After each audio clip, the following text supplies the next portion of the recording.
Scottish writer from the late 19th century.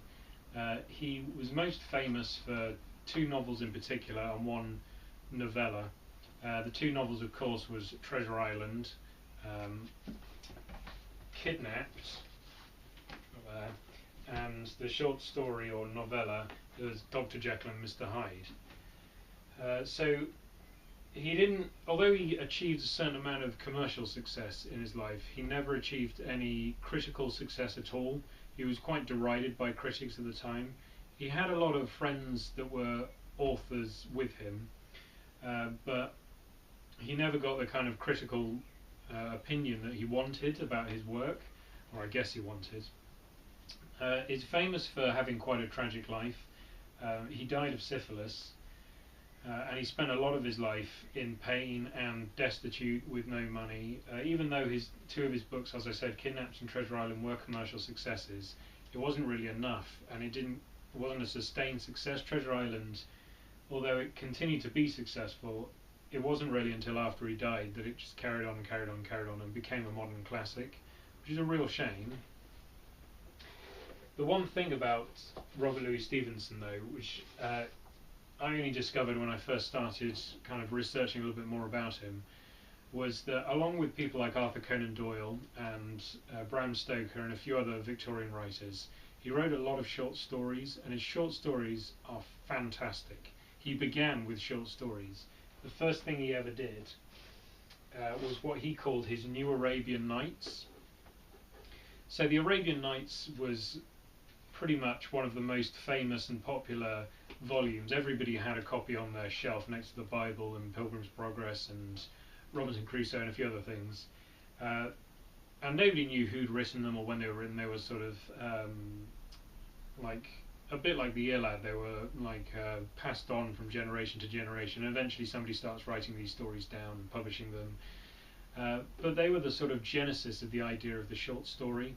And it wasn't until the 19th century that short stories were really properly invented. So people like Edgar Allan Poe, who came up with early ideas for short stories, and then people like Robert Louis Stevenson helped invent the modern short story. And he did it by coming up with what he called were his own Arabian Nights stories. But they're not Persian or anything like that. They're not set in historical times. They're modern stories. It was his way of saying a short story, because even that term hadn't really been coined at the time he was writing them. The first one, The Suicide Club, is amazing. God knows why they never made a movie or a TV series out of it that was good, because it is a fantastic story. It's got an awesome title. I definitely recommend it if you can find a copy.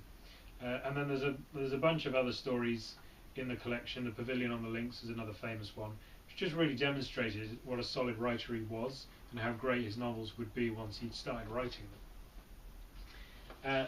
Treasure Island was actually one of the first novels he wrote, and my God, it is so good. My personal opinion is it's one of the greatest novels ever written in terms of it being a novel. It is solid, it has an amazing beginning, perfect middle, great end. It's like the perfect thriller, in my opinion. It's not very long, I think it's 60,000 words or thereabouts, but you don't need it to be much longer. It's like the precursor to the modern movie. I would sit down and read this and feel like I was watching a movie. I absolutely love this book, it's brilliant. So this is my collection.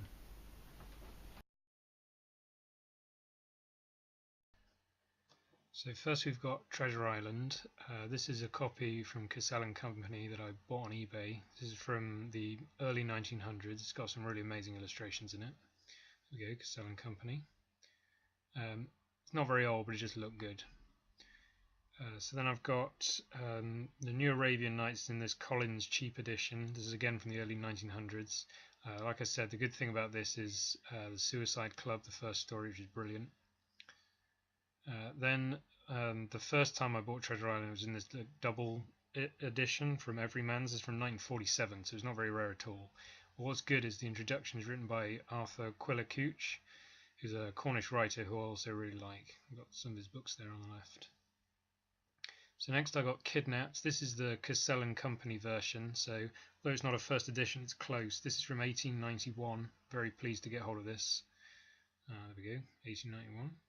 It's got a really nice cover.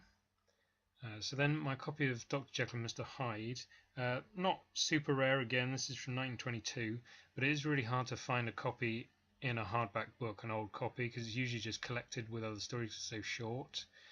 This one has the actual story, The Strange Case, and then it's got these sort of a collection of other stories in the back, because it's so short they could fit in loads of other stuff. I'm just trying to find it.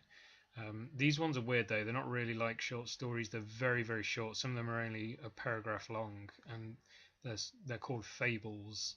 I'm just trying to find the